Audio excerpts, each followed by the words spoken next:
and welcome back to another Money Tip Monday. Today I am back and I want to talk about when you shouldn't buy a home. Now, I've done a ton of videos on how to purchase a home and how much you can afford, but I've never really talked about when it's not a good idea and how you can evaluate your finances so that you know you're making a smart home purchase. Now, before we get into all of that though, I am going to ask you to like, comment, and subscribe to this awesome channel so you can continue to receive awesome money tips like this one. I got the inspiration for recording this video when I did the recession one because I talked all about when I first bought my first home in 2006. Now, I am like the definition of somebody who should not have bought, right? I bought well over what was comfortable for my budget. I bought anticipating a future raise. I also was counting on rental income from a flaky roommate. And I got an adjustable rate mortgage in a time where I didn't really know a whole lot about the economy. I did like nothing right. So I just want to preface the next couple of things with saying that I don't always think that it's a good idea to purchase a house. I think that if you're living in a very high cost area like San Francisco or New York City, where the cost of purchasing is so much more expensive than renting, I think that there may be better options for your money, especially when you consider the fact that the stock market or other investments actually make or pay a higher return. And so it's not always the right decision to purchase, especially when you outweigh some opportunity costs if you're living in a high cost area. Now, I live in Arizona where the cost of homes is very, very affordable. Property taxes are low. And so for me, I think it makes a whole lot of sense to purchase, especially given the fact that rental prices in my area actually, in most cases, or in many cases, are more expensive than the actual cost of financing a property. That alone isn't a good enough reason to make a home purchase because there's so many other factors when it comes to home ownership that you need to be aware of, right? So do you have money in the bank? Because owning a home just straight up is more expensive than renting.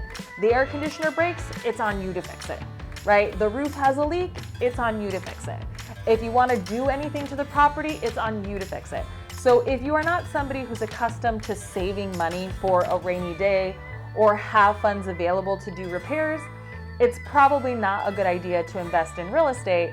You might as well stay a tenant so that you can continue to ask your landlord to help pay for these things. And lastly, guys, I would never buy a home anticipating future income or depending on additional income from a roommate. It is so difficult to predict the future, and all of that is really out of your control. You have no control over if this roommate is going to stay with you, if your job's going to continue bonusing you, if they're going to continue giving you raises. And I think that you should always make a purchase that you can afford on your own or within your household. Now, I do want to talk about how you can analyze your finances so that you make a smart home purchase. But before I get into that, I do just want to disclaim this is my personal financial philosophy. It is not mortgage guidelines, and many clients will choose to make a home purchase decision based on their own money principles or their own budgets. Whatever works for you and your family, my job is just to give you a pathway for success. It's not to tell you that this is the only rule of thumb. So I evaluate every single investment and every purchase based on 5 principles, and they actually make up the acronym SMART.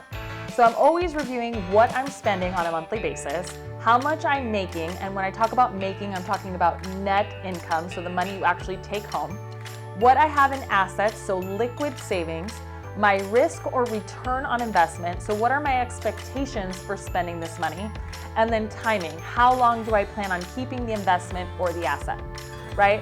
So for me, if I can evaluate these things and they meet my criteria, I know it's okay to move forward.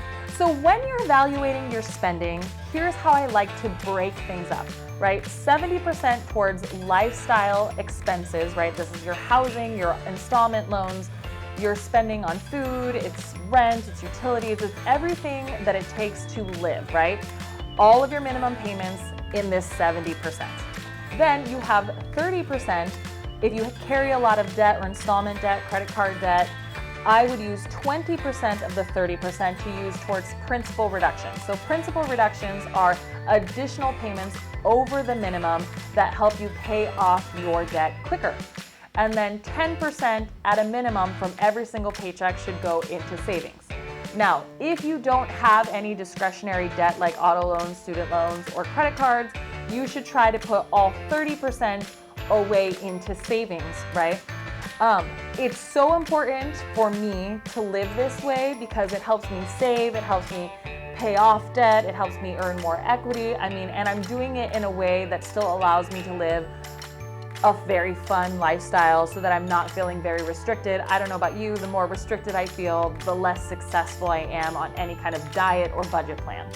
The next thing is to assess what you're making, right? And this is always based on net take-home income. And it's really important that you base this on income that you have consistent and steady. Now, there are some people that would say, oh, I'm never gonna anticipate for overtime or bonuses or commissions. But honestly, how I would personally do this is I would actually review your net take-home income for the last 2 years, and I would do an average of 24 months so that you can get a good idea of what you're earning and making. So that way you can budget accordingly. If you're earning overtime and bonuses on a consistent basis, but you don't want to, count on them, that is one thing. You can be very conservative with your budget. But it's another thing to just ignore them, because what happens is people will end up spending that money without realizing because it's not accounted for. I think you should account for every single dollar that you make and make it work for you. Now, the third thing that you have to consider are your assets. For me, an asset is anything that is liquid that you can withdraw from that doesn't have a loan on it, okay? Now, a house is considered an asset, but it's also your largest liability. So unless the intention is to sell the home prior to purchasing a new one, right, you cannot count any of that equity towards your asset statement. If you are not planning on selling, that should go into the liabilities and spending, but it would not be an asset. If you're planning on selling it, then you can use the equity, which is the difference between what the house is worth and what you owe, as part of your asset plan. Now, when I talk about assets in general, I'm really wanting you to consider having 3 to 6 months of the 70% living expenses in the bank for rainy day. There's so many things that come up, right? God forbid something happened to you and you have medical expenses, or you need to take time off work, or you have a root canal that you weren't expecting, or your car breaks down. There's so many day-to-day things that happen that you do not want to have to rely solely on credit for. Now, I know that there's going to be a bunch of people who feel very passionately that keeping money in a rainy day fund in a savings account is impacted by inflation, or you missed out on credit card points. And here's what I'm telling you. I think it's prudent to always be able to pay for things with cash, right? And if you are a homeowner, you want to have a couple of extra months in the bank to make sure that you are successful at making your payments, God forbid anything happens to you. So the last thing I'm going to mention about assets are rainy day funds are in addition to what you have saved for a down payment. And a down payment can be as low as 3% depending on your, buying power and scenario. But you will want to take into, so the last thing I'm going to say about assets is that the rainy day fund is in addition to what you have saved for a down payment. And a down payment is going to vary depending on your occupancy or the type of loan that you're doing. And so you're going to consider anywhere between 3 and 25%. And so you just want to make sure that you have reserves and a rainy day fund in addition to the down payment and closing costs that you'll pay when buying a home. Now, whenever I make a purchase, whether it's honestly real estate or it's other investments, I always want to take a look at what my risk factor is. So like, what am I giving up to invest in this? And then also, what is my potential upside, my return, right? I always want to go from one spectrum to the next because I always want to set the proper expectations. In Arizona, our market is averaging anywhere 3 to 5% in terms of appreciation on the money that you spend on investing in a property. Now, that's really great, But it isn't always like that. Sometimes it's higher, sometimes it's slower. And so I always just want to figure out what happens to me if I invest these funds. What other opportunities am I giving up? Or how much do I think that I can make? Now, what's awesome is I bought that first property in 2006, lost my butt, but I've actually made over $280,000 in real estate purchases since 2011. And it has been very awesome for me, but I always take into consideration that I did lose a lot of money once before. And so I always evaluate how much I could lose, right, in addition to how much I could make. Now, the last thing to consider is timing. How long do you plan on keeping this said investment? Now, if it's a primary residence, most people live in their homes now upwards of 10 years plus. But if it's an investment property, are you using it for Airbnb? Is this a long-term buy and hold? Are you planning to buy and flip it, right? Which means that you buy it and sell it right away.